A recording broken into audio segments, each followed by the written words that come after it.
Again, I have to give credit to Jen for giving me the idea, since I completely struck out and had no original thoughts myself. I thought we would start out with something fun. Let's start out with a quiz.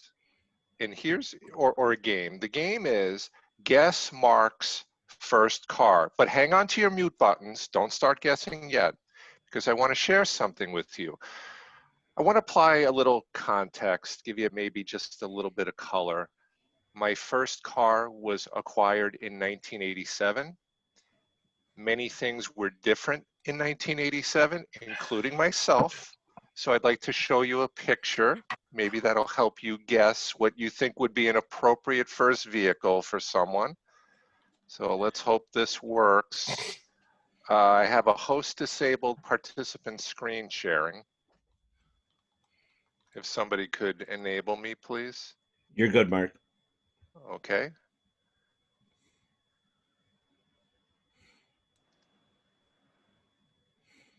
Hopefully you can see this screen show. Enter your meeting. Do you see that picture? Yes. Oh, wow. Nice hair. Yeah, so their fellow Toastmasters For participant is ID followed by pound. photographic evidence. Otherwise, just press pound to continue. Somebody's not muted. That's Jack. He's on their phone, not muted. You Okay, are in the meeting. It's Jackie. All right, I'll wait that out. We're good. So there you have, fellow Toastmasters. That's photographic evidence that at one point I was indeed cool. Now, not so much. So the question becomes, yeah, that's me, 1987. That picture was taken, I believe, in Santa Monica, California. The question becomes, what was this cool dude's first car? Have at it, take a guess. Volkswagen Beetle. No. 1984 Nissan Maxima. Ah, you see it in there. Damn it. Didn't work. Two-tone blue. All right. Well, so much for that idea. I guess you're not seeing. I didn't share the right thing. I So thought made it full screen. Santa Monica, it would be a Ferrari or one of those. This is what I should have. This is what I. No, that's not it. There you are. Okay, you only see the slide of me. Yes. Okay. Well, all right. So much for that idea. But yes, it was a 1984 Nissan Maxima two-tone blue. Ooh. Where is the?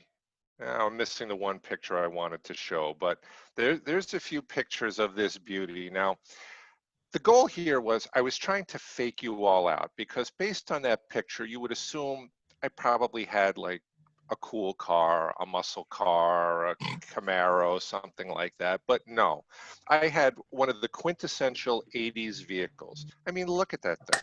That thing is so damn boxy. It's practically a K car. I know some of you remember what K cars was. And take a look. Look at this shot through the sunroof at that luxurious interior. Anyway, fellow Toastmasters, that was my first car. And as you have an opportunity to speak today, I'm hoping that you will share what your first car was. And if you have a picture, hold it up for the camera. If not, maybe share it if you can in a screen show. Maybe you'll do a little bit better than I did. So we'll proceed by introducing our job holders this morning. We'll start off with our word master, Sylvia Baptiste. Sylvia. Morning. The word today, I kept it very simple. I surveyed my son at home here and said, theme is first cars. What is the word I could use for the day? And he said, lemon. So that's what I did. I will put it up in the chat section. Lemon, a vehicle that is found to have numerous or severe defects not readily apparent before it is purchased. Used both informally and meaning a vehicle that proves to be defected, imperfect, unsatisfactory, with more meaning of in various states that consumers are protected against the lemon law. So I thought that was pretty good. Easy word, but it has a lot of different meanings. Thank you. All right, thank you. And hopefully we'll be successful in making lemonade out of those lemons this morning.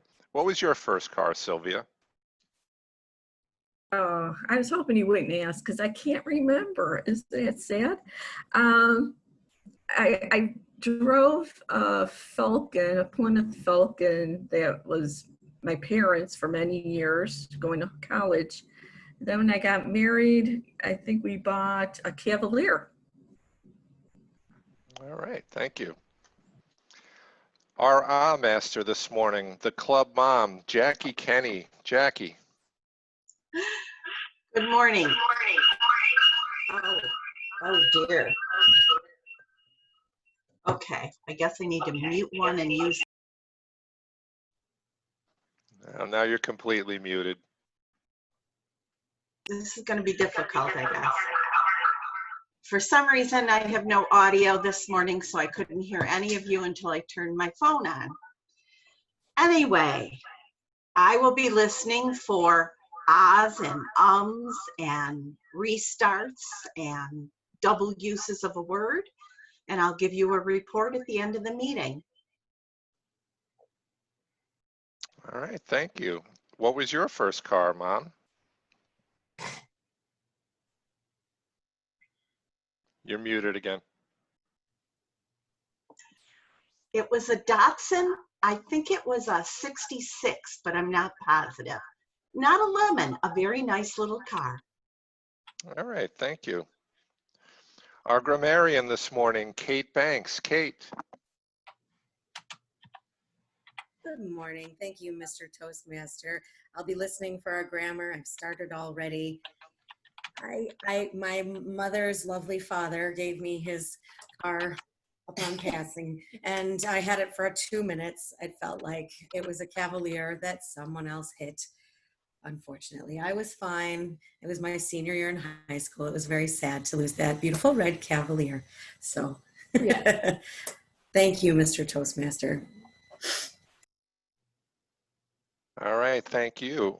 I'd like to pause momentarily to acknowledge a guest that has joined us. Is it Kinga? Am I saying it correctly?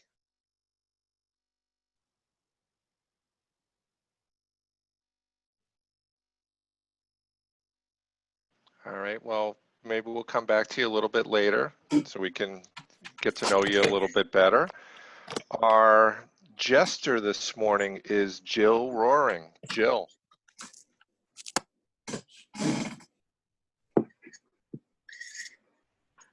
Good morning, Mr. Toastmaster and all of our guests and all our other Toastmasters. I have 3 different jokes here. I'm trying to figure out which one is the best. I think I'll do the long one. I couldn't find any jokes about first cars. I did, however, find jokes about fast cars, which I think most of us want a fast car for our first car anyhow, so. The picture I have behind me is my 78 Ford T-Bird, which was not actually my first car. That was the first one I bought. I'll try and get a picture up of the first one I drove. Anyhow, here's the joke. A hip young man goes out and buys the best car available. A 2005 Bugatti Veyron 16.4. It is the best and most expensive car in the world, and it sets him back $1.24 million. He takes it out for a spin, and while doing so, stops for a red light. An old man on a moped, both looking about 90 years old, pulls up next to him. The old man looks over the sleek, shiny surface of the car and asks, "What kind of car you got there, sonny?" The young man replies, "A 2005 Bugatti Veyron 16.4. It cost $1.24 million. "That's a lot of money," says the old man, shocked. "Why does it cost so much?" The moped driver asks, "Can I take a look inside?" "Sure," replies the owner. So the old man pokes his head in the window and looks around. Leaning back on his moped, the old man says, "That's a pretty nice car, all right." Just then the light changes. So the guy decides to show the old man what his car can do. He floors it, and within 30 seconds, the speedometer reads 320 miles per hour. Suddenly, he notices a dot in his rearview mirror. It seems to be getting closer. He slows down to see what it could be, and suddenly, whoosh, something whips by him, going much faster. What on earth could be going faster than my 16.4, the young man asks himself. Then ahead of him, he sees a dot coming toward him. Whoosh! It goes by again, heading the opposite direction. It almost looked like the old man on the moped. Couldn't be, thinks the guy. How could a moped outrun a Bugatti? Again, he sees a dot in his rearview mirror. Whoosh! Kablam! It plows into the back of his car, demolishing the rear end. Young man jumps out, and good grief, it is the old man. Of course, the old moped and the old man are hurting for certain. He runs up to the dying old man and says, "You're hurt bad. Is there anything I can do for you?" The old man groans and replies, "Yes, unhook my suspenders from your side view mirror, please." Mr. Toastmaster. Thank you very much, Jill. Our quote master this morning is Beth Banks. Beth. Thank you. Good morning, Toastmaster. I found a few quotes that have to do with cars. The first one is from Jay Leno, who anyone knows cars, even me, I know Jay Leno has a lot of very nice cars. Nissan is designing a car that will read the driver's mind. I already know what I'm going to do. I want a car that will read the other guy's mind. One anonymous quote is, "Good cars get you from point A to point B. Great cars just get you into trouble." From Bob Talbert from the Detroit Free Press, "The problem with traffic is that the people of today are driving the cars of tomorrow on the roads of yesterday." Thank you, Mr. Toastmaster. And Thank you. my first car was not a lemon. The first car that I remember buying was a bright orange Vega. I don't really know why I chose bright orange, but everyone could see me coming, that is for sure. Thank you. Thank you, Beth. Our timer this morning, Larry McKenzie. Larry. Thank you, Mr. Toastmaster. My role this morning will be the timer, and for your times today, I am going to be using my first car, which was a 1974 Mercury Cougar, and it was green. So that will be your green light for today. On table topics, you have a 1.5 minute, where you'll receive the green light, 1.5, and 1:45 you will receive the yellow, and 2 minutes you will receive the red. On our speeches, if I'm told otherwise, they will be 5, 6, and 7. So 5 you will see the green, and then you might see this lemon here as your yellow, and your red will be this other lovely looking car. And for our evaluators, it will be 2 to 3 minutes, 2 minutes, 2:30, and 3 minutes. Mr. Toastmaster. Thank you, Larry. Our gesture master this morning is Larry Eggert. Larry. Morning, Mr. Toastmaster. Yes, I am the other Larry. I'll be your gesture master today. I'll be looking for subtle gestures. I'm kind of limited, I think, to either hand movements or head or eyes. So I'll be watching very closely for any of those and be reporting back at the end of the meeting. Mr. Toastmaster. And your first car, Larry? Couldn't have just been a police car. No, actually, I've had a bad history with my first couple cars. The first one was an orange 1969 Camaro that burned up in the driveway as I changed the starter, which was pretty exciting. My second car, which was my favorite car, was a Chevy Caprice, which I rolled over on Transit Road, which was pretty exciting. So I've had my first two cars were somewhat of a bust, but I've since smoothed it out. So now all my cars are very, very plain. I guess what old people drive. Mr. Toastmaster. All right, thank you, Larry. Our quiz master this morning is Samir.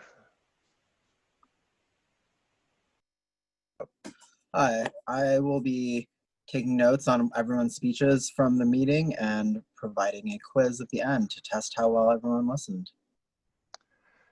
And your first car? My first car was a 91 Accord, which I promptly totaled my first day I had my license. Ooh. Actually, it was my dad's originally, so he can probably speak to that as well. I'm sure he will. Thank you, Samir. Our general evaluator, notice I did not forget her, is Jen Zapla. Jen. Yes. Well, Mark, you started off pretty well this morning, you know, picking the theme as suggested by your general evaluator. I think you get extra points for that. I will be your general evaluator, so I will evaluate the overall tone of the meeting and let everyone know how I think we did. And my first car is right behind me. It's a 1989 Dodge Colt. Yeah, there's not really much to say. This car didn't have much of anything. It was pretty bare bones. No power steering, no power windows. I didn't even have a radio, guys. I literally had a Discman with some speakers. It was pretty terrible. It would skip whenever you hit a bump, so those Discmen were never a thing either. But it got me around for quite a while, so I'll turn it back over to you, Mr. Toastmaster. Thank you, Jen. All right, it is time for everyone's favorite part of the meeting, the chance to show your skills speaking extemporaneously. I would like to hand it off to our table topics master, Michael Licata. Good morning, Mr. Toastmaster, fellow Toastmasters, and our guests this morning. My first car was actually a Cavalier, which I shared with my brother, which to this day I'm surprised neither one of us actually wrecked it. So I was very fortunate. The wonderful defect with my Cavalier was is that it didn't have air conditioning. So those few summers were a lot of fun. So I will start this morning with Margo. What was your first car experience like? Good. Thank you, Mike. We talked about this at work yesterday, and I told you I'd be ready for you.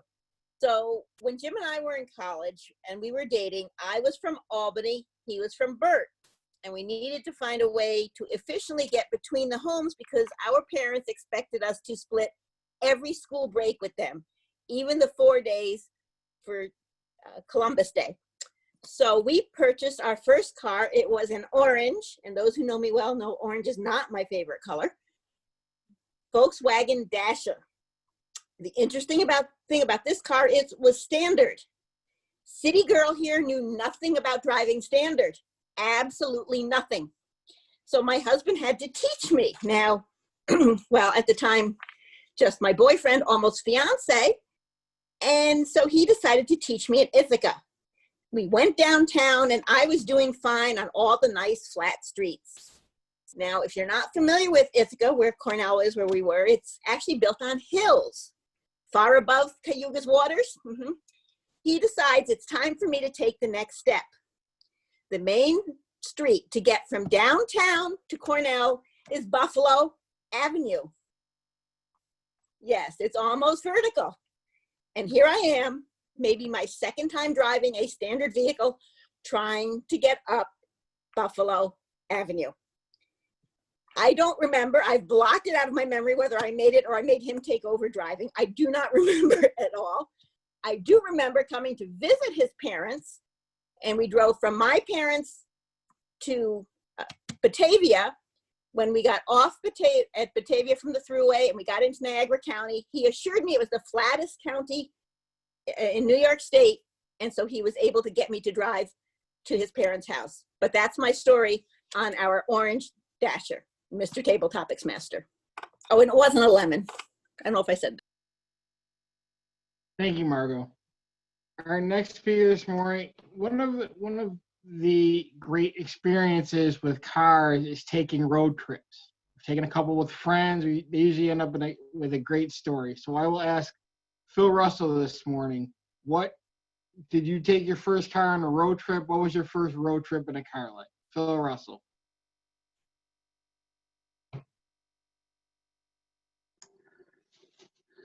Well, Mr. Topics Master, how many of you still have your first car?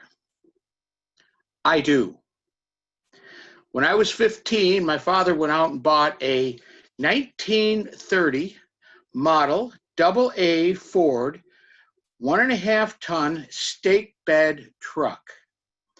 And for working in the gas station all those years, we brought it up to the house in Lockport on Gooding Street, backed it in, and that became my project for 16 to get it on the road, which I did.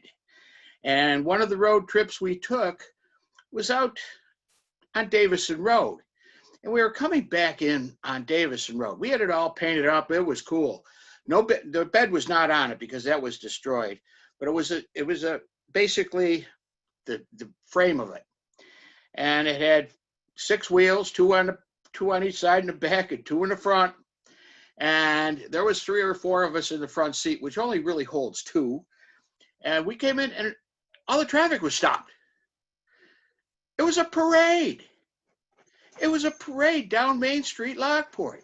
So a cop sitting there said, hey, you got to get in here. He bustled me in, and we're going down in front of the post office in our road trip. They got confused because they had the credits for everybody that was in the parade except for us. And they said, and here comes a vintage model, we're not sure, but it's an old truck with a bunch of kids in it. And we went on out to Outwater Park where they were having a carnival, and we had a great time. So if you want to have a road trip, take your first car at 16. Now, my father knew that everybody wants speed working in a gas station. I'll tell you what, that Model AA, it was a speedster. Top speed, probably about 45 miles an hour. And boy, were you bouncing around at 45 because there was no weight in the back to hold it down. But what would happen is we go down the road and we go at about 25 to 30 miles an hour. And it wasn't too bad of a ride. But usually you got bounced around pretty good if you got it up over 35 miles per hour. And so believe it or not, it's in the garage. You want to see it, you have to come up to Wilson. I haven't had it on the road. It's still got plates on it, still insured, and it's been completely redone, and it's beautiful, but I just haven't had the time to get back at it. Mr. Topics Master. Thank you, Phil. And I will finish this morning with Dave Licata. What was your first car like? What was your first road trip experience? Dave Licata. Thank you, Mr. Table Topics Master. My first car was an F-85 Pontiac Cutlass. And my father, he had a lieutenant for everything. So he had a fellow named Bill Kobacker who sold used cars. And before I knew it, I owned this car. I really didn't get to pick it out. It proved to be a lemon on the first road trip. I do have a picture of the car, but it's too sad. It's 4 college-age youths standing in front of the bay of a gas station, and the car is up on a lift because on our return to Florida, the incredibly crazy idea, they put an aluminum engine in this car, and that's nuts. So we're coming back from Florida, and the car's overheating. So all throughout the state of Georgia, which is known for its heat and humidity, we had to leave the heater on the car full blast so the engine wouldn't overheat. Then we had a lot of problems on the way home. The boys wanted to kill me because I kept insisting that they chip in to pay for the repairs. So I pretty much had a new car by the time I got home. So the first road trip was indeed the obligatory trip to Florida, spring break 1968. And I would like to point out that my son Michael's first car is in the driveway, the one that he purchased. So he forgot to talk about his own first car. Thank you so much, Mr. Table Topics Master. Thank you, Dave. That's the first one I own. The first one that I drove was one of the hand-me-downs.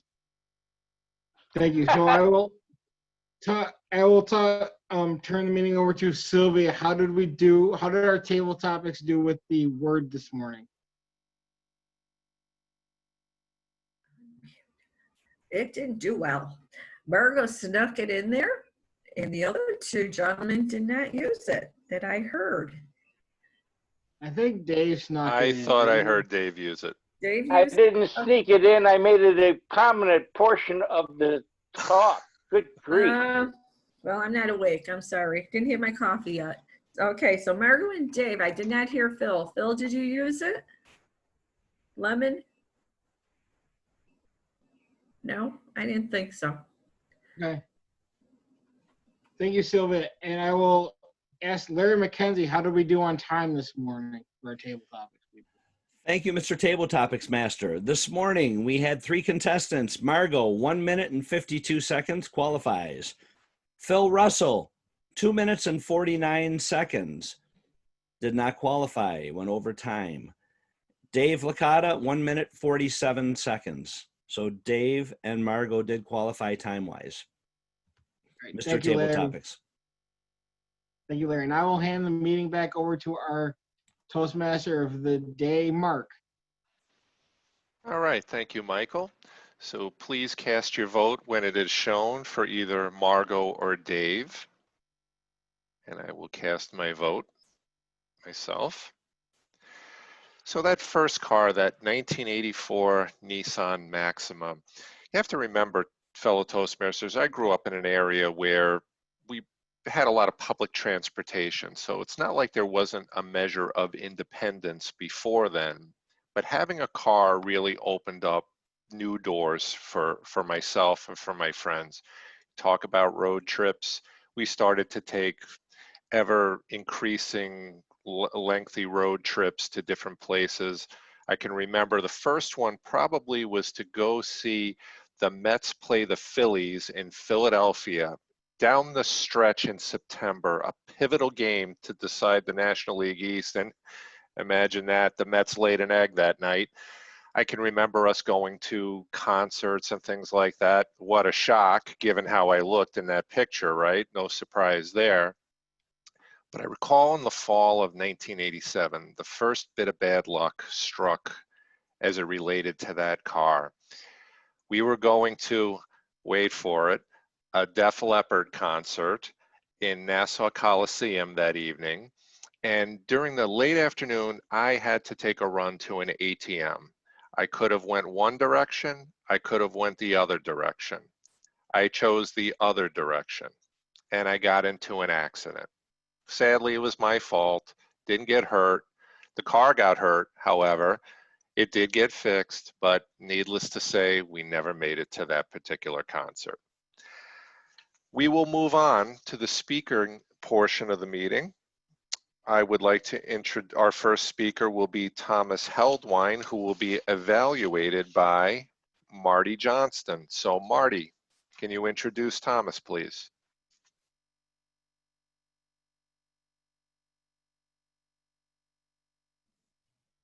Thank you, Mr. Toastmaster. Good morning, everyone. Welcome, guests. This morning, Thomas is giving a generic speech, okay? Bear with us. The title is my generic speech today, and I'm just going to be looking for basic Toastmaster skills for him. I'm going to find some things that he can improve on, and I'll report after the meeting. That's all I have, Mr. Toastmaster. Thank you. All right. Well, I would like to introduce our first speaker, Thomas Heldwine, and his speech title is, I'm sorry, I thought I had it, but I don't. So Thomas, take it away. Is it 5 to 7? 5 to 7 minutes. Okay, thank you.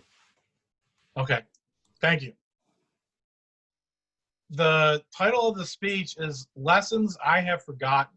When we had this topic for today, I went back and I remembered that this vehicle right here was one of the ones that I drove the most before I turned 21 years old. It's a M113 APC, armored personnel carrier, that I had to take care of, and I know every bolt, every nut. I know how the axles work. I knew the grease schedule, everything about this vehicle. And in order for it to be dependable and for all of us to be able to use it, one of the things that I definitely have forgotten over time is discipline. If you expect things to work when you need them and you want your life to go smoothly, well, it takes discipline, and you have to plan all those things out and make sure that you keep up on all the important things. So I started thinking, why did I forget this lesson? And I don't think it's so much that I forgot the lesson as it was the fact that over time, I started taking on more and more video games, television, social media, things that give large amounts of dopamine to the brain. And if you overstimulate the brain with dopamine, common tasks are not enough to give you a sense of reward.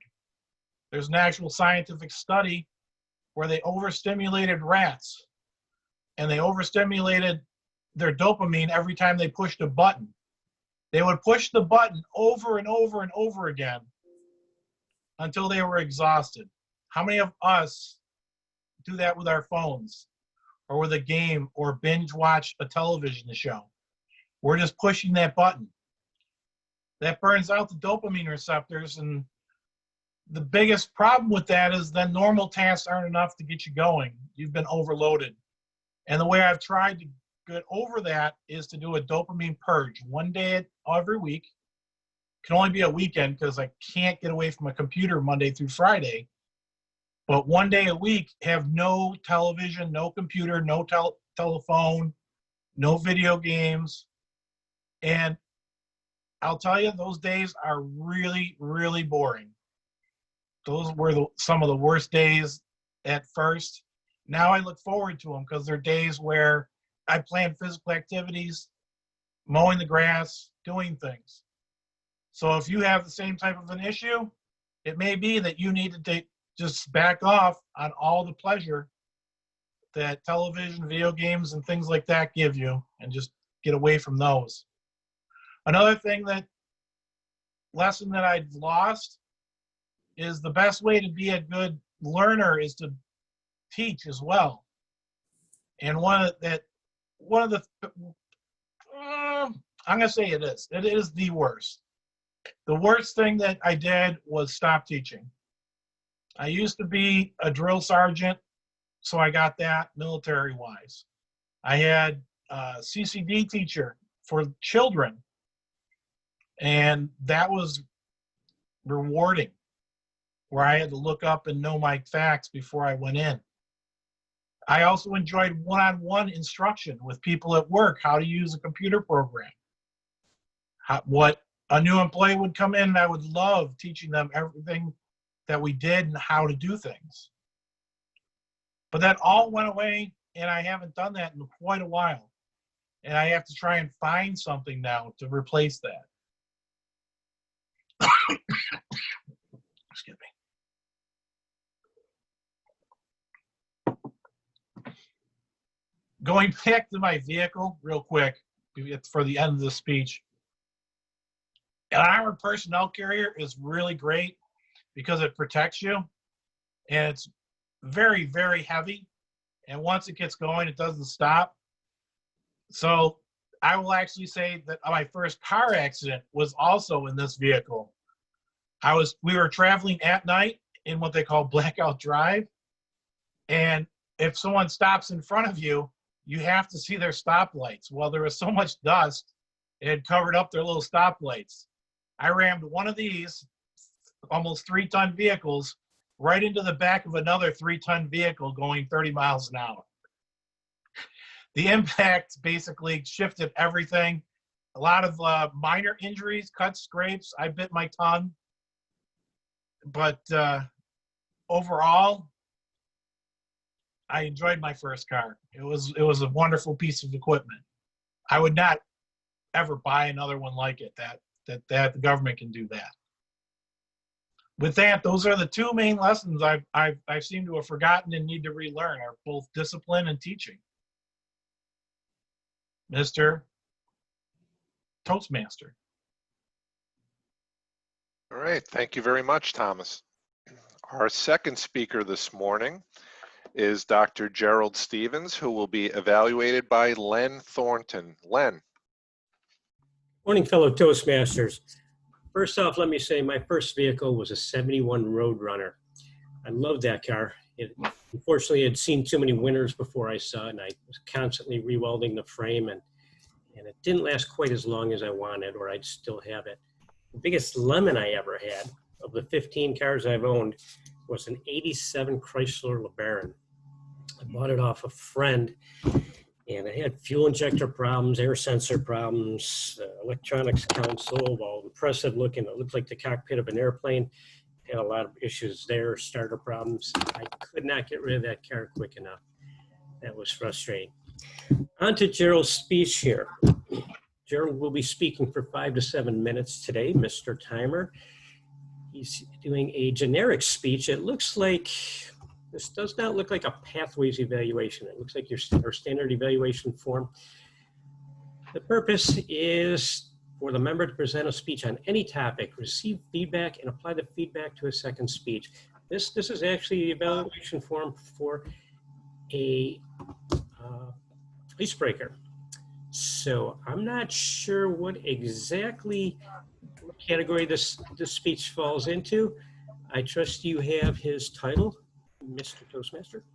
I do, and for what it's worth, it has been identified as Pathways Dynamic Leadership Level 1, Evaluation and Feedback number 1, time 5 to 7 minutes, Mr. Timer, and the project title is A Change of Plans. Gerald Stevens, A Change of Plans. Mr. Toastmaster, fellow Toastmasters, and our one guest. At this point in our lives, COVID has hit, the pandemic. I feel like a lot of plans have changed, if you're much like me. I had vacation plans, I had convention plans, I had concert plans, all out the window. But not everybody has changed their plans. Some people are brave in the pandemic and doing some traveling. I have a friend who he went to a couple national parks. He went to Yellowstone and he went to the Grand Tetons. And also Rocky Mountain National Park with his family. And he posted a picture on Facebook. He's from Michigan. He didn't say where it was. He just said, nice view from a lake. I knew immediately that it was the Grand Tetons. Has anybody ever seen a picture that's brought back a flood of memories? That is what happened to me for sure. And it reminded me of a hike I did in the Grand Tetons. Hopefully I can share my screen here.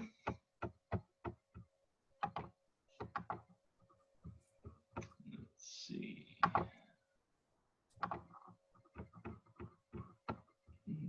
Let's do slideshow from the beginning. This will work. Okay, so in the Grand Tetons, I climbed the middle Teton. And when you're climbing the middle Teton, eventually you're going to get to a point where you see a glacial lake on the side in the saddle.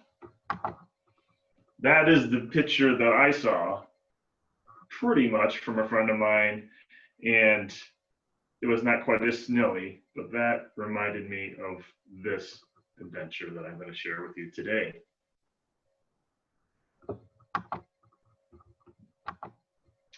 And that's individual pictures of those. Okay, so let's stop share screening here. So it was the summer of '91. I had a job at Yellowstone doing ice cream scooping, and I hiked pretty much all over that place. Nearby is the Grand Tetons, so I did do an adventure there. I was pretty fit at this point in my life.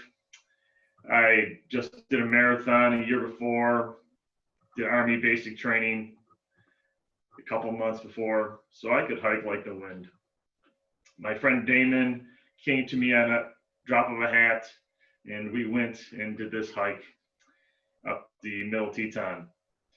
So the plan was to go up, starting from the meadows, and go up the Garnet Canyon, see that lake, and head up to the Middle Teton. But when we started hiking, we hiked for a while, and we got into this boulder field and all kinds of paths. We had no idea where to go. They had these 3 or 4 rocks to mark the trail. You guys have done some hiking, you've probably seen that. But they were all over the place. They were like rabbit trails or deer trails. No idea which way to go. We saw a backpacker heading up. So like, okay, let's follow that guy. So we did. It was hard. It was hot, laborious, kind of boring in the beginning. Then we get up to a saddle, which is in the middle of the 2 mountains. To my left, I see the sheer cliff, very impressive. I see a couple climbers that had flown in on a helicopter to the Tetons. They were sitting in their sleeping bags. So that's kind of interesting. And then I walked over to the edge of the saddle and I looked, huh, where's that glacial lake called Ice Flow Lake? It's not there. This is a problem. So then I talked to the people that flew in and they said, oh, it's on the other side of the mountain. The other side of the mountain. So what was I supposed to do? A change of plans. I decided I'm going to hike to the top of the mountain on my right, called the Grand Tetons. Problem, there's no trail. So we're just climbing up boulder fields. I have some experience in rock climbing, 3 points of contact for safety. And we went, and I was pretty hot because I was on the wrong side of the mountain.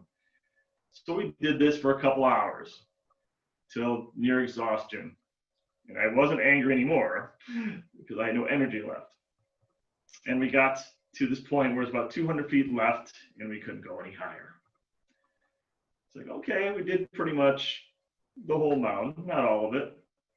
So erred on the side of caution and I headed back down.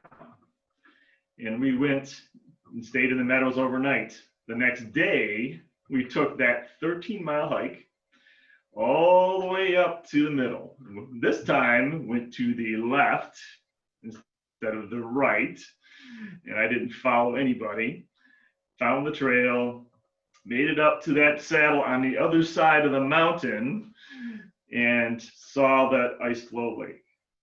And then as we went up, it started to snow. So I made it to the top. Amazing 360-degree view. I made lemonade out of lemons this day for sure. I encourage you fellow Toastmasters to get out in nature, something we can do with the pandemic. Do some hiking. Gonna head to Allegheny this weekend. Do a little bit of that there. Get some exercise, breathe some country air. It will refresh your soul. Mr. Toastmaster. Thank you, Gerald. Our third speaker this morning is Mokles Raman, evaluated by Ryan Flory. Ryan. Thank you, Mr. Toastmaster. This morning, I have the pleasure of introducing Mokles, who, as we all know, is a brand new Toastmaster. So he will be reading from one of the Toastmasters manual focusing on his voice variation and gestures in today's speech.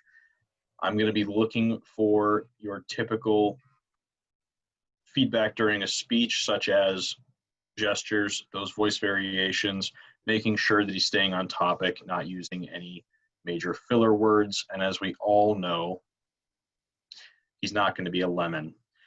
So at this point, Mr. Toastmaster, do you have the speech title?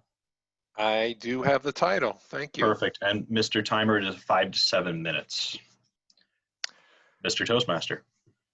Thank you, Ryan. Fellow Toastmasters, please join me in welcoming Moklis with My Family History. My Family History, Moklis Raman.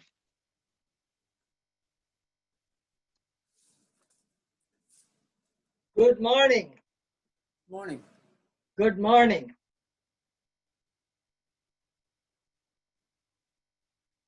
A German tourist goes to France. The intimidated French immigration officer fearfully asks him, "Occupation?" The German says, "No, just visiting." Next, an Englishman goes through Australian immigration.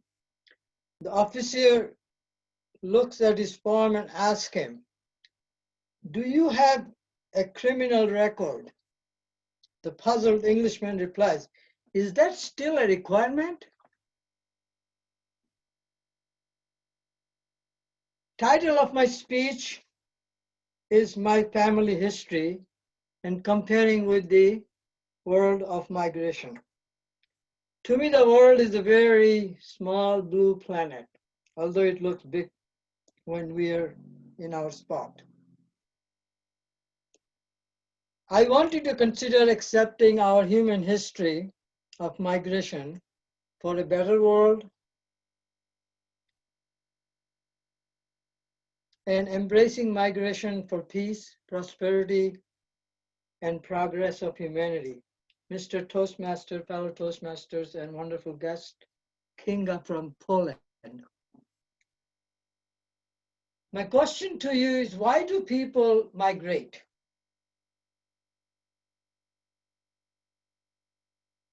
To escape aggression, oppression, corruption, injustices, domination, exploitation, slavery, etc. Sometimes people migrate just for a better life. Let's examine the current population of the United States. It has about 60% white, non-Hispanic, originating from Europe and the Middle East, for about 200 million people. Hispanic and Latino constitute about 15% at 50 million people. The Black or African American are about 13%, about 40 million. Mua, Asian Americans, are less than 6%. And the sad is the Native Americans and Alaskan Natives consist of just little over 1% at 3 million people. Our total population, January 2020 estimate is 330 million. After pilgrims in 1600, droves of people came from Europe for the New World. Large number of people came for building the transcontinental railway line. Finally, after the Second World War, a lot of Europeans came to America, a land of freedom and opportunity. Maybe I want to ask you again, why do people migrate? To escape uncertainty and bleak future. Personally, through oral history and current records, my ancestors lived in the Mughal Empire, the British Empire's crown jewel colony of India, independent Pakistan, and most recently liberated Bangladesh. Our family migrated from Junglebari, Bangladesh to Assam, India, and then to Lankakala, Bangladesh, and currently are spread around the world, from New Zealand and Australia to Europe, Asia, America, and Africa. Truly, we have become a global melting pot of humanity. Our most reliable records began at the first generation by the name of Khairat Palwan, born in 1625 in Junglebari, Bangladesh. At that time, of course, it was Mughal Empire. Khairat was a small landlord or zamindar and a minister of the local ruler of the Mughal family. After migration to Assam, India in 1770, our 8th generation was born in 1805 in Assam, India.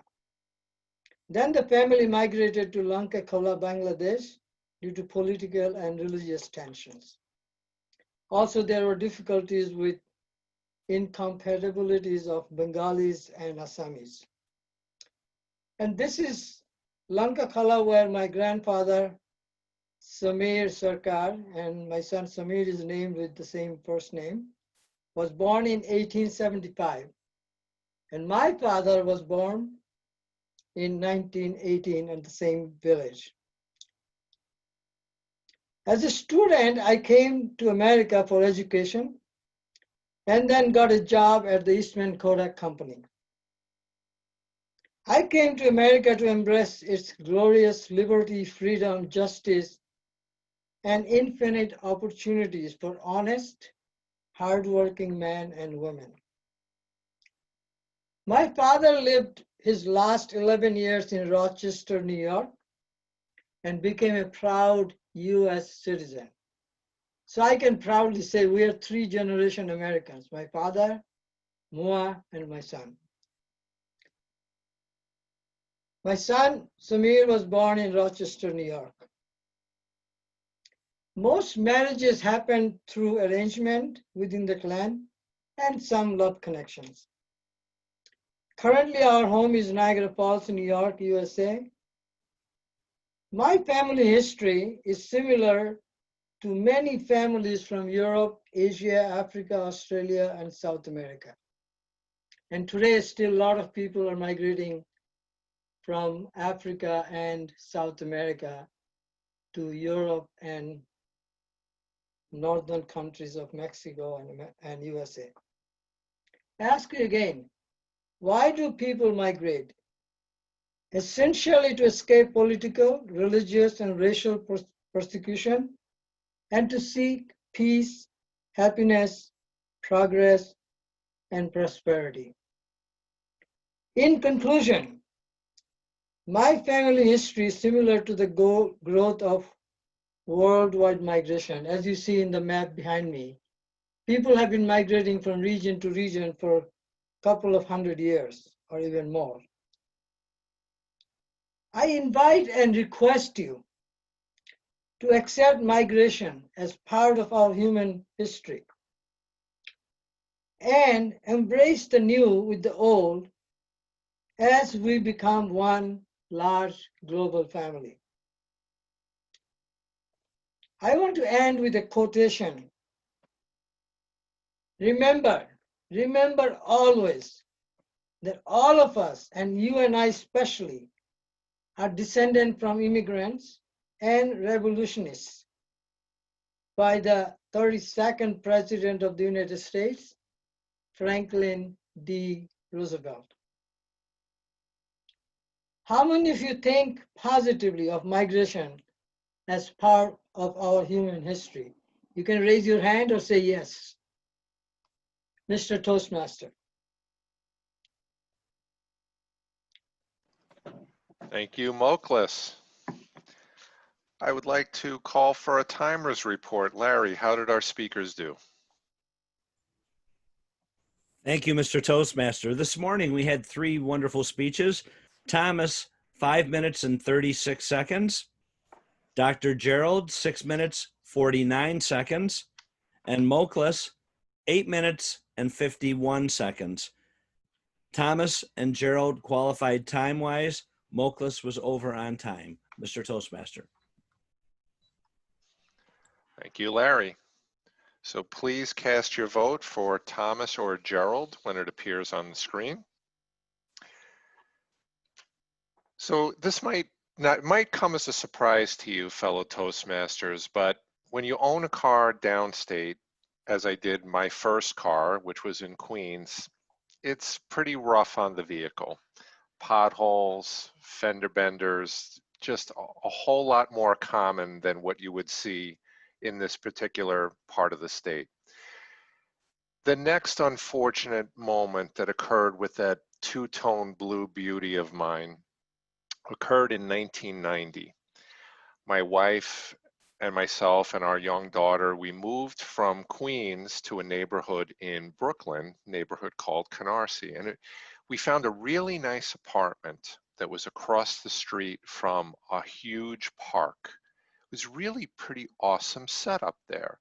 We had a little bit of a backyard we could use. We could walk right across the street, take our daughter to the park. She could play. It was really wonderful. And the best thing was it seemed like there was ample parking there. You see, if you watch Seinfeld and you see the jokes about parking spaces, that's not over the top. That's real when you live downstate. In any event, the whole stretch along Seaview Avenue between the park and where our apartment was, nobody ever parked there. And I thought, wow, this is convenient. I could park right in front of the place. Well, I soon found out why nobody parked there. Evidently, people like to race at night, probably under the influence of whatever. And I came out one morning to find the entire side of that two-tone blue beauty completely wrecked. And that was the beginning of the end. And I ultimately wound up getting rid of that car. So at this moment, it's a little late in the meeting. I would like to propose a toast.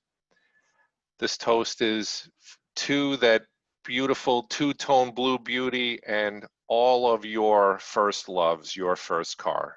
Hear, hear. We will move on to the evaluation portion of the meeting. Our first evaluator this morning will be Marty Johnston. Marty.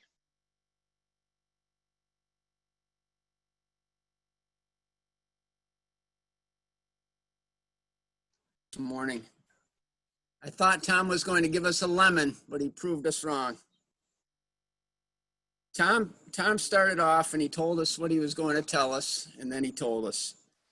He told us about lessons that he has forgotten. And the 2 main lessons were self-discipline and his discontinuation of his teaching career and the effects that it's had on him. Looking at the basics, Toastmaster skills, Tom, you had good eye contact throughout your speech. You used good descriptive language explaining, what you were talking about. You're talking about the overstimulation of the brain from all the electronics and all the gadgets that you've used. You were on point with your message. You had good organization throughout your speech. And you brought it full circle at the end. You told us the 2 main points that you started with at the beginning, and you wrapped it up. A couple suggestions for improvement. I felt that your vocal variety could have used a little bit more vocal variety. And I'll give you a couple examples. When you're talking about the 2 tanks, you said you're in your tank, a 3-ton vehicle, and you hit another 3-ton vehicle. You could have actually used your hands like, boom. Imagine that, you're like, boom, like shock. Could show that. And then with your hand gestures, even more so when you're talking about overstimulation of the brain, you could say, oh, and my brain, it was just overstimulated from all the typing and all the keying and all the gadgets and all the games and my eyes were popping out of my head. And, you know, just paint a big picture that way by using hand gestures. And the third thing I would suggest is to engage the audience more. You could have asked a couple questions, and the one main question it would be, and you may have done it, but you could possibly emphasize it more.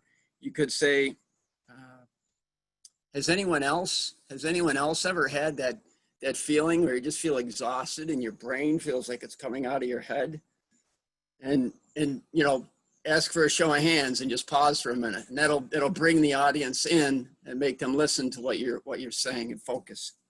Thomas, I wish you continued success with Pathways, your journey. I know you've done an outstanding job so far. I think you're leading the pack at one point. I'm very proud of you. Keep working on your preparation and be well, my friend. Thank you. Mr. Toastmaster. Thank you, Marty. Our second evaluator this morning is Len Thornton. Len.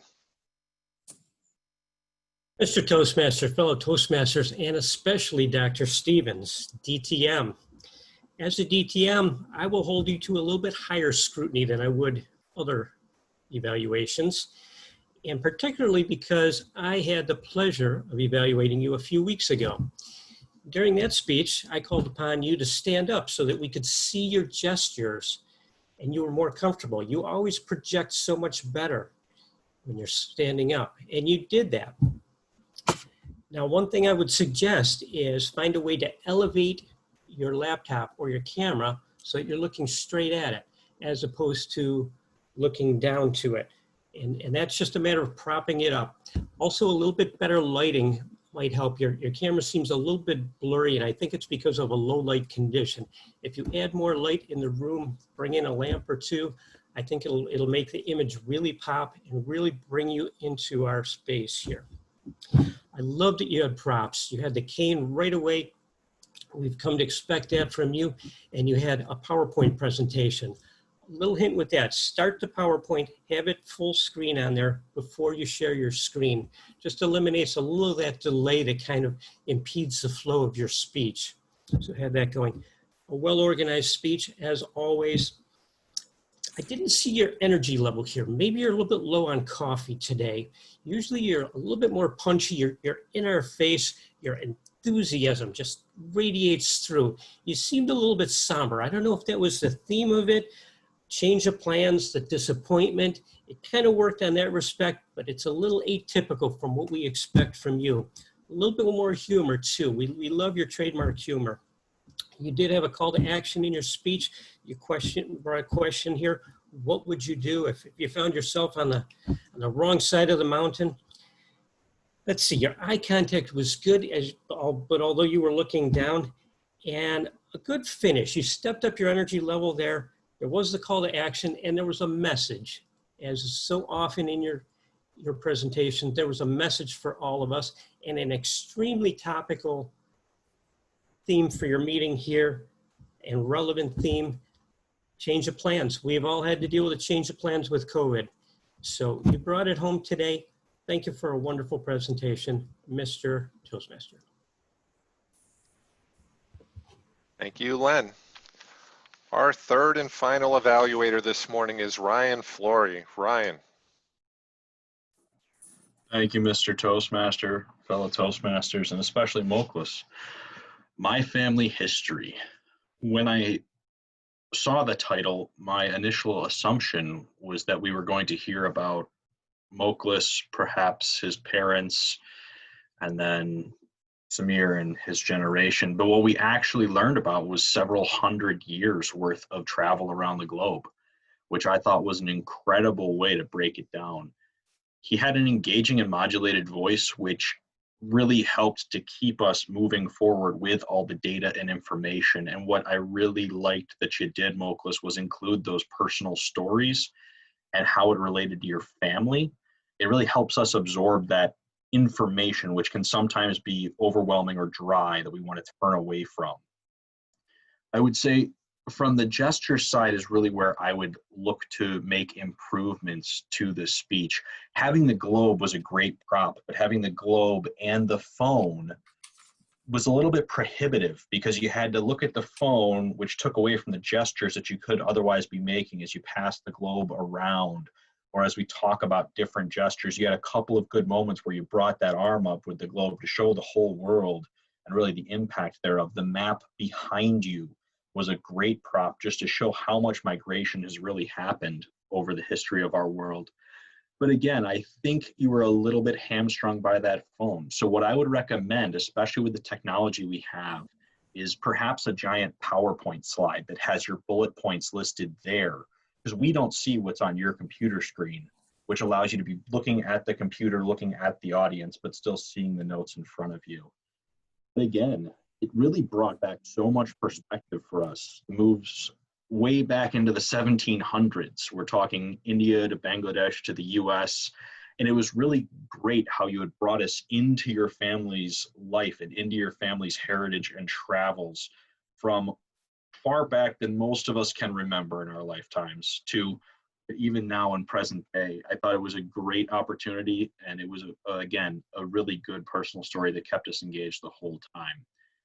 So with that, I will pass it back to our Toastmaster. Thank you, Ryan. Mr. Timer, Larry McKenzie, your final report. Thank you, Mr. Toastmaster. With my final report, I'd also like to mention my 1974 Mercury Cougar was my baby. I sold that vehicle in 1981 to a wonderful young lady, and I thought that was the end of my vehicle, that I would never see it again.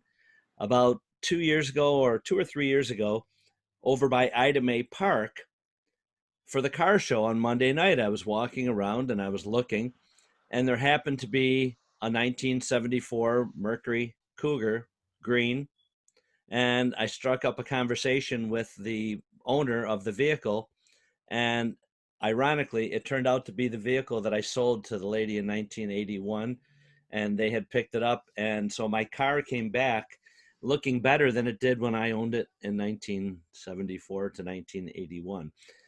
With that, my timers report. Marty, 2 minutes and 52 seconds. Len Thornton, 2 minutes, 32 seconds. And Ryan, 2 minutes and 25 seconds. All three qualified time-wise. Mr. Toastmaster.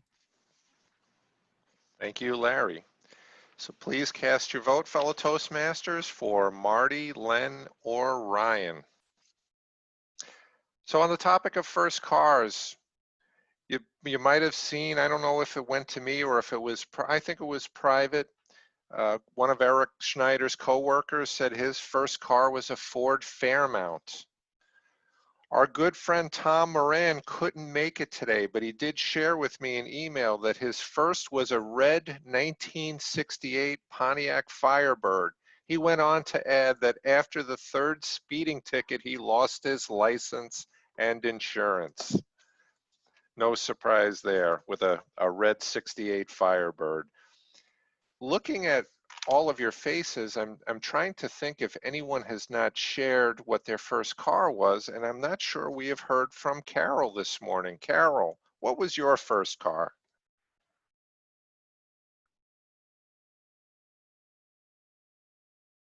Can't hear you.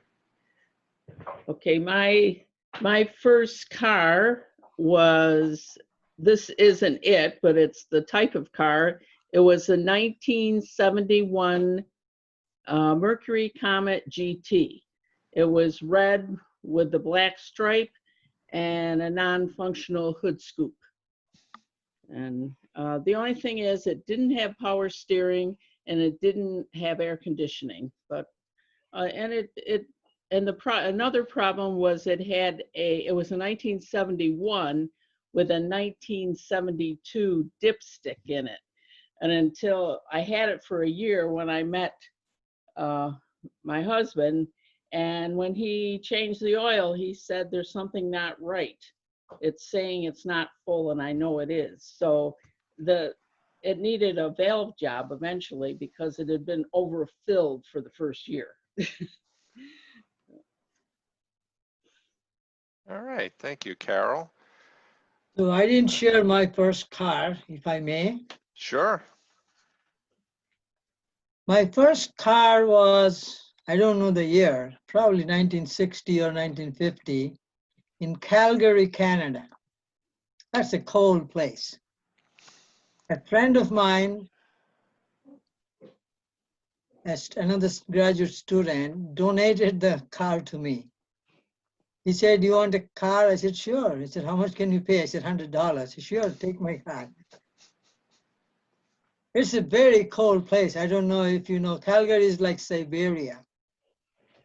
You have to hit the engine overnight to be able to start in the morning. More importantly, I could not take the leg off of the gas pedal because as soon as I take the gas pedal off, the car stops running. So I have to continuously balance between, and it's a stick shift. So I have to balance between the clutch and the gas to keep it running. And also my first experience of driving over ice. Fortunately, there was nobody around. I just slightly braked, and guess what happened? I went 360 degrees. That was my first lesson too about driving on slippery road. That was my first car. Thank you. Thank you, Moklis. Ryan, did you tell us what your first car was? I did not. So my first car was nothing very exciting, but I since the time that I was old enough to get working papers, I always was working. And so my only goal in life at that point was to save up enough money to buy a car that was newer than my dad's. So in 2004, I had saved up enough cash and bought a 2003 Hyundai Elantra. It was nothing exciting, but it was what I could afford, and it was 2 years newer than my dad's car. So at that point, that car lasted me about 5 years that I owned it. Made it to like 120,000 miles, and I had nothing but oil changes. So it was a pretty reliable car that I bought for $6,500 cash, and I got no complaints about it. Mr. Toastmaster, this is Nancy. My first car was a 1968 Saab, 3-cylinder, 2-stroke. You put the gas and the oil in the same tank. 8 gallons of gas with a quart of oil. In my trunk was always a case of spark plugs. For all that I saved with gas, I paid for in clutches and spark plugs. So I had a case of spark plugs and a gapper in my trunk. And when the car started to go, I would stop, change the plugs, and start up again. We used to get sometimes 50 miles to the gallon. And that's back when gas was 63, 65 cents. I'm sorry, 36. Dyslexic here. 36 cents, 35, 36 cents. So my paycheck was a lot better at the end of the week. However, than some of the sports cars. However, the clutches were very expensive. All right, thank you, Nancy. Eric, you want to share with us your first car? Yes, I do. My first car ever was a 97 Saturn. I bought the car when the old Glen Campbell was still on transit near Eastern Hills. And I got the car when it was over 88,000 miles on it. So that car got in some good use. About a few months breaking in with the car, I had to drive my mother to work because my dad had her car and my dad's car was in the shop because he hit a raccoon and nicked the radiator fluid and he couldn't drive the car.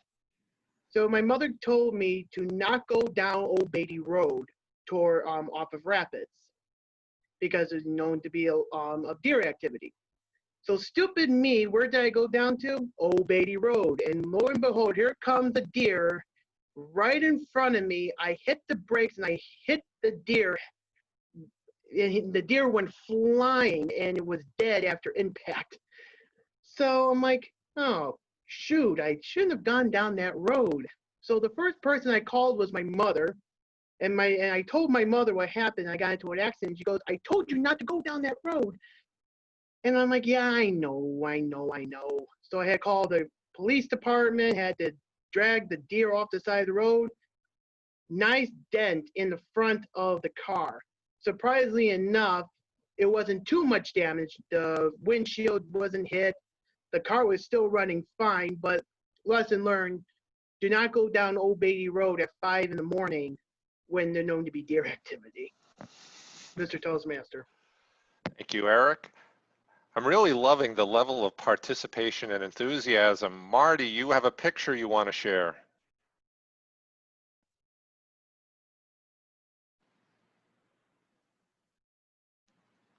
Can't hear you, Marty. Can you hear me now? Yes, we can. Okay, I'm going to screen share. I just got to bring up the. Okay, let's screen share with you. Hold on. Okay, this was my first car. Can you see it? No. No? What did I do wrong?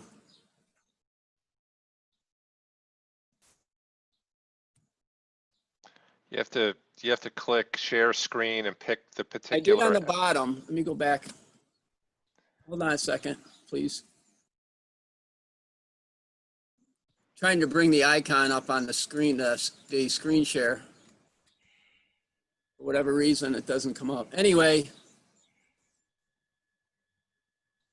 my first car was a 1979 Chevy Chevette. It was silver. And it was not a lemon. I bought it from my sister. I think I bought it for $1 or something like that. There was a deal in the family she had with my dad or something at the time. Anyway, I had it I think it was my freshman or sophomore year when I was at Brockport State. And while I was at Brockport, I had a couple beagles. And you know, when you think of a beagle, you might think of Snoopy and Snoopy and the Red Baron. Long story short, when I came home after that semester, I moved out of the apartment where I was living off campus, and I had to bring the beagles and the doghouse. So guess where the doghouse ended up? On top of the Chevette. I strapped it on top of the Chevette, and I drove down Route 31 home from Brockport. So it was Marty and the Silver Baron driving down 31. What a sight that must have been, huh? Give me about 10 seconds. I really would love to show you the car. For whatever reason, I can't. Here we go. So I clicked on screen share. I'll try it one more time, and if it doesn't come up, it doesn't come up. Can you see it now? No. Okay. All right. Anyway, thank you for your time. That's my story. Thank you for your time. All right. Thank you, Marty. Last but not least, real quickly, our guest Kinga from Poland. Can you share with us what your first car was or is?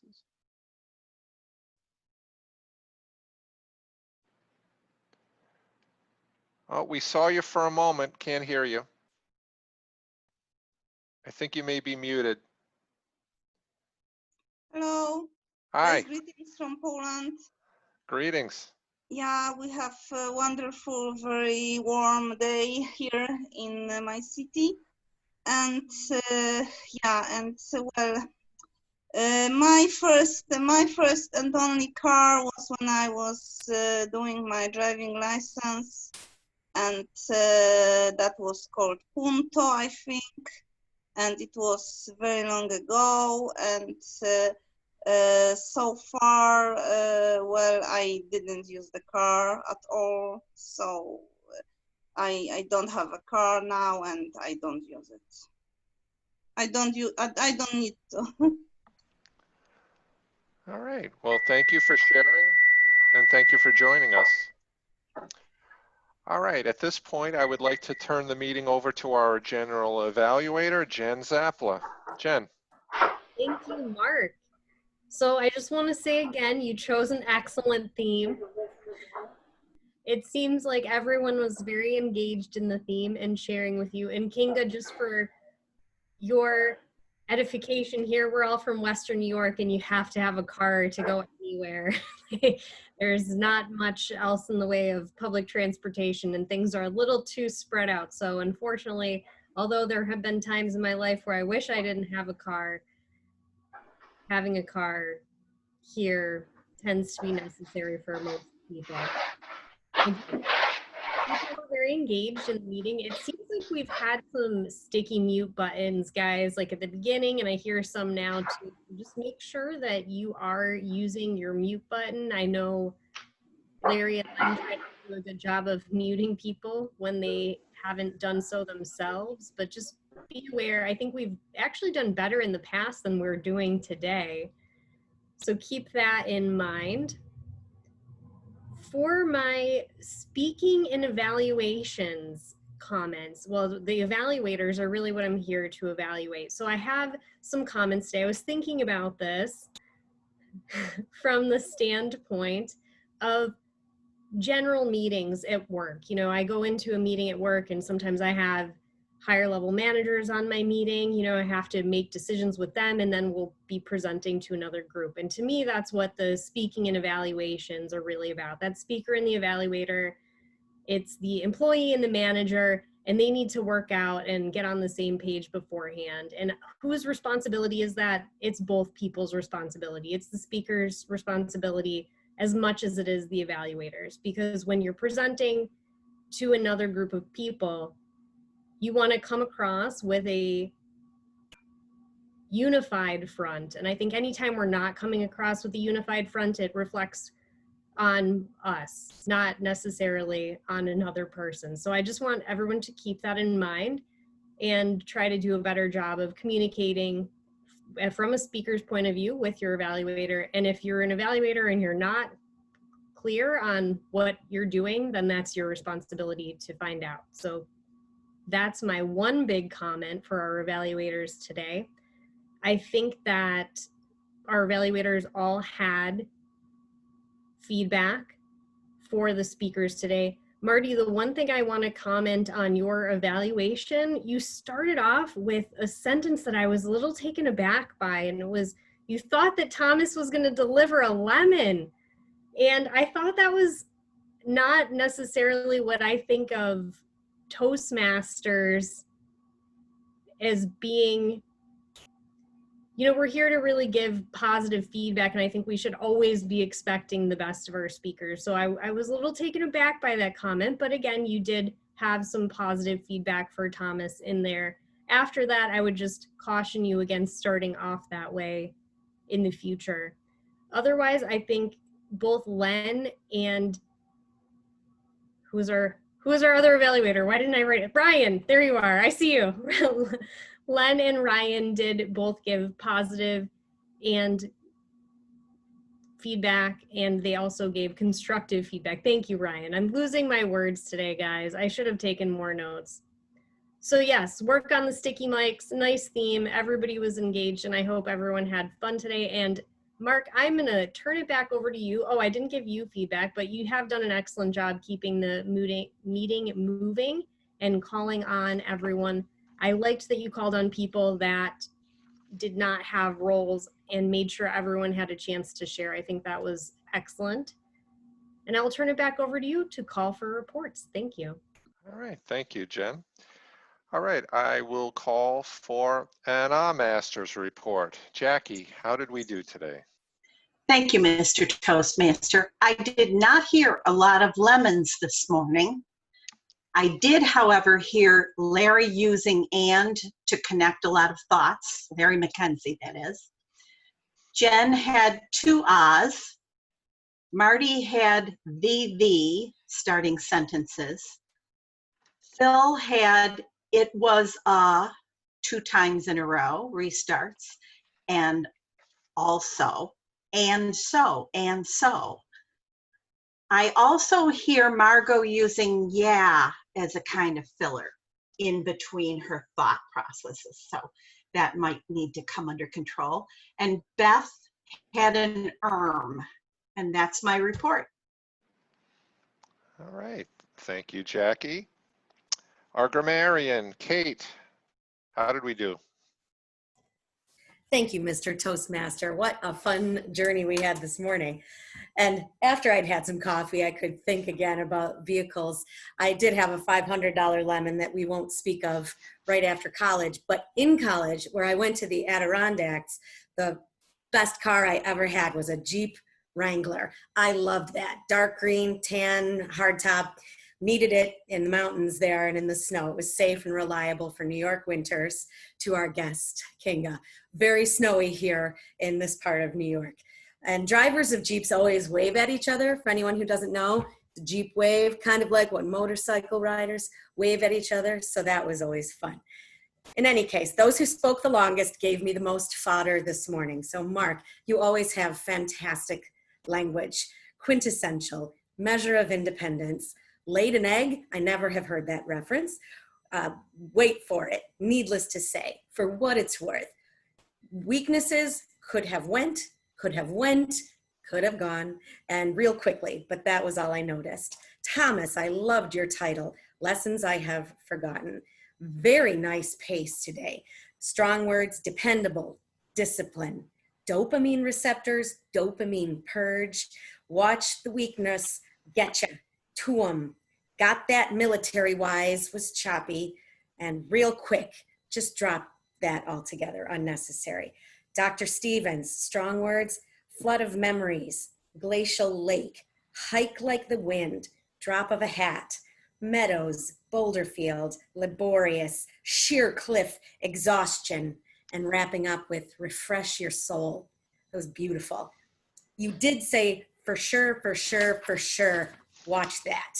Mokles, strong language too, of course. Repression, persecution, aggression, domination, exploitation, liberated, global melting pot of humanity, moi. And I love that you ended with peace, happiness, progress, and prosperity.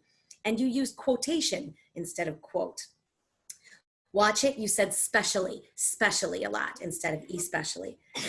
Marty, I love the visual with Snoopy and the Red Baron. That's great imagery. What a story.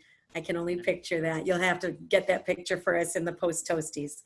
Len, strong, scrutiny, particularly, project, elevate, bring you into our space, eliminates, impedes, punchy, radiates, somber, topical, relevant. Watch little bit. I stopped at 5. Little bit, but you gave Mark a run for his money on language today.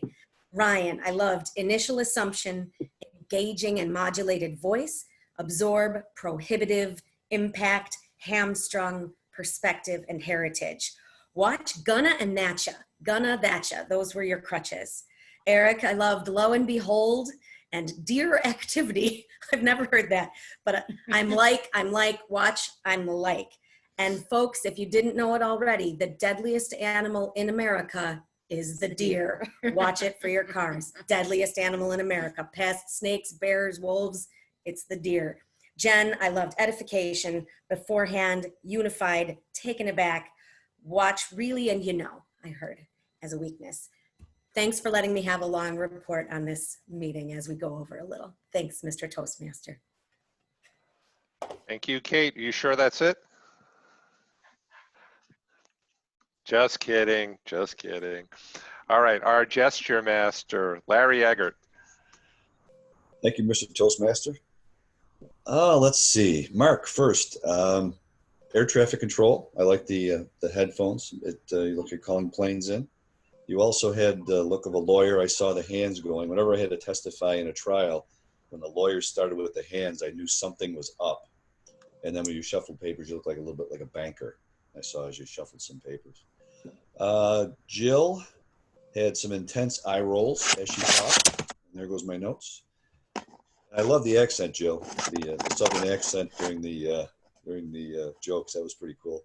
Whoosh and kaboom. I thought that was pretty good. Let's see. Margo used hands as she went up and down hills. Margo, I can tell you, I taught my wife how to drive a standard shift, and we got stranded on that huge hill on Pine Street in front of LaPorte. You can see how big that hill was. Phil had excellent use of eyebrows, and he gave the thinker pose, which I thought was very good. And he did the bouncing thing as he bounced around in his 1930 truck which I have to see, by the way, Phil. That sounds like a pretty cool vehicle. Dave Licata, some finger pointing. Thomas, very unique use of your background. Not too many people can say they had intimate knowledge of a M113 armored personnel carrier, let alone having an accident with it. Oh my God. But you used it well because you kept pointing back to it as you talked. Dr. Stevens did great with his props, and also he had, as always, a good use of his hands.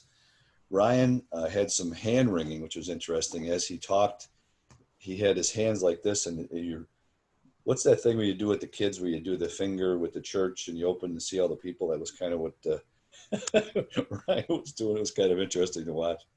And last but not least, Mokless had the whole world in his hand. Thought that was an excellent way to use a prop. Mr. Toastmaster. Thank you, Larry. Our quiz master, Samir.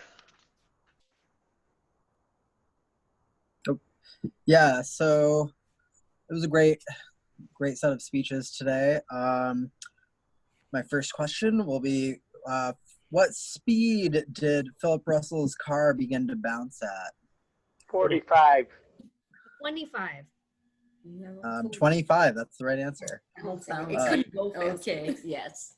What current condition is Mark's first car now in? That was ruined. Totaled? Correct. Total. Correct, it was totaled. Thomas, what did his first car weigh? 3 tons. Nice. And Gerald, what type of lake was he looking for? Glacial lake. Excellent. And for Mokless, how long did the modern period of migration start or last? Or approximately when did it start? 1500s. Correct. Yeah, it was a great meeting, Mr. Toastmaster. Thank you, Samir. Last but not least, Sylvia, our word master, you served us up a softball with a word like lemon. We could have done better than we have, but give us your report, please. It would, take off a little more. Jackie, Kate, Marty a few times, Dr. Gerald once, Len, I think you might have did twice, but I got one written down here. Jen once, Larry McKenzie once, yourself a couple times. But the lemon didn't work. People did not buy lemon for your first car. A lot of people have done that, or they figured their first car was a lemon, and they always upgrade the next car, the second vehicle. Just to give you a little story, I will not be at the next couple meetings. I'm doing a road trip to California. Not that I'm my choice, but in this conversation of the last 2 days, I lost my 2019 Nissan Rogue to my college student because his truck would not take the trip. And he's going to have my vehicle, and my husband's going to take his truck, and then I'll have my husband's vehicle. But it's like, but I like that car. So I lost it in the tear, but my husband did promise me I could get another one in another year. So anyway, we'll see you in a couple weeks, folks. Good meeting. Thank you. Safe travels. Thanks. I'd like to turn the meeting over to our president, Eric. Are you still with us? Would you like to announce the winners today or share in announcing the winners? I'd be happy to give you all the winners today. Thank you, Mark, for a wonderful meeting today. And my final thought here is, if you guys see a deer, make sure you hit the brakes. Don't be like me, who hit a deer and actually paid the price on hitting it. So, fun tip for you for today. Dave, I see you have your hand raised.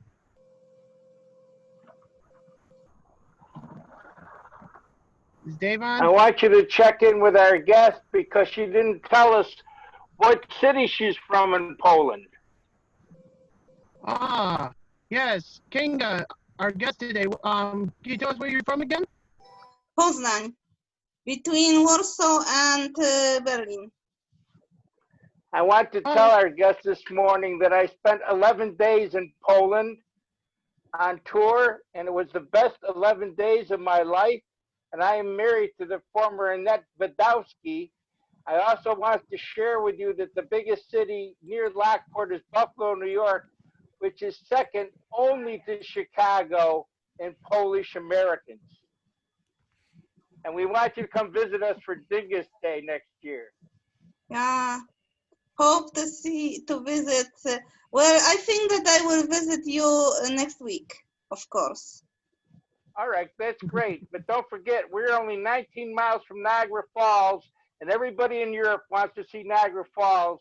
So when you arrive here in Western New York, you're going to get the best tour ever. Thanks a lot. Yes. Thanks a lot. Thank you for joining us, Kinga. Thank you, Kinga. Did you enjoy the meeting today? Thanks for very warm welcoming me, and see you next week. Thank you. We'll see you next week. Thank you so much for joining us today, Kinga. All right, on to our winners. Wonderful meeting with wonderful speeches and wonderful evaluations and great atmosphere, and hope to see you next week. Thank you so much, Kinga. We'll see you next week. All right, on to our winners today. Our best table topic speaker is Margo Bittner. Congratulations, Margo. Our best evaluator this morning is Ryan Flore. And last but not least, our best speaker today. Get ready, folks. It's our own Dr. Gerald Stevens is our winner this morning for best speaker. All right, are there any final announcements before we close up the meeting this morning? Yes, Kate? I do, Eric. Okay, go ahead, Phil. Am I the only person that has registered for the virtual international convention for Toastmasters, or did anybody else see that email? I did. I registered. It's in an email, so register. Go on virtual. It looks like it's going to be pretty cool. It doesn't cost anything. All you have to do is go in, and they're going to have it televised. And I thought it would be great. They're going to do the international speech contest, the whole 9 yards. So it should be a lot of fun. Yeah, they've charged for this in the past before COVID, so this is a bargain. We also have somebody from District 65 who is in the semifinals. Okay. Speaking of television, I think it would be great if everybody watched our YouTube channel and observed themselves in particular to see what your camera angle looks like and how you appear on screen. It's a good teaching tool to look at that YouTube video. I agree, Mom. Absolutely, I agree also. And you all should have received emails for the schedule for the next several weeks. Marty is our Toastmaster next week, and his theme is mini summer getaways. So get ready and take a look at the schedule on our website so you can see what's coming up. And see you at Social Hour if you can make it tonight. So lest Dr. Stevens, who I guess is gone now, think I don't put my money where my mouth is. I elevated my camera and I'm now standing up and walking around. So I'm going to try and give my next speech actually standing, as I've been imploring him to do, and see if I can master the art of that myself. And who would like to see, I have the launch queued up. The Perseverance Mars rover launch happened during our meeting. Would anybody like to see that? I have it down to like 7 seconds on the countdown. Sure. All right, let me see if I can. Excuse me. Oh, there we go.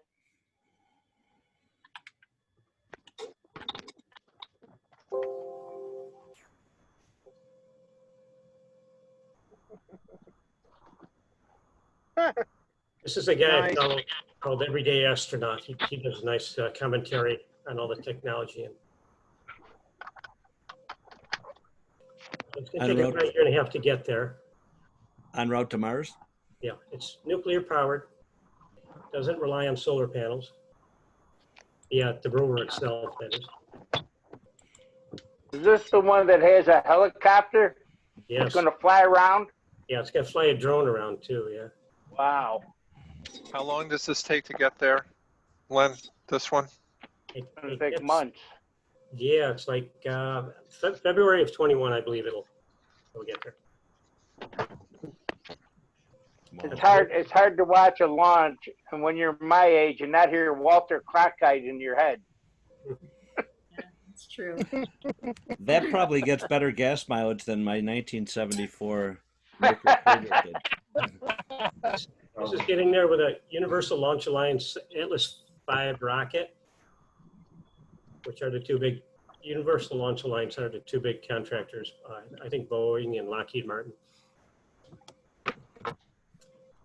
As opposed to Tesla, which seems to launch every couple days.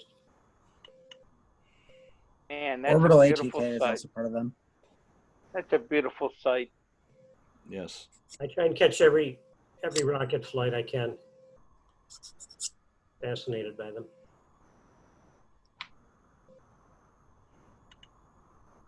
All righty. Well, thank you all so much for a wonderful meeting. Stick around for post toasties, and I will bid you all a wonderful Thursday morning. Enjoy yourself, and we'll see you all next week. See you at social hour tonight. You, And now this meeting is officially adjourned.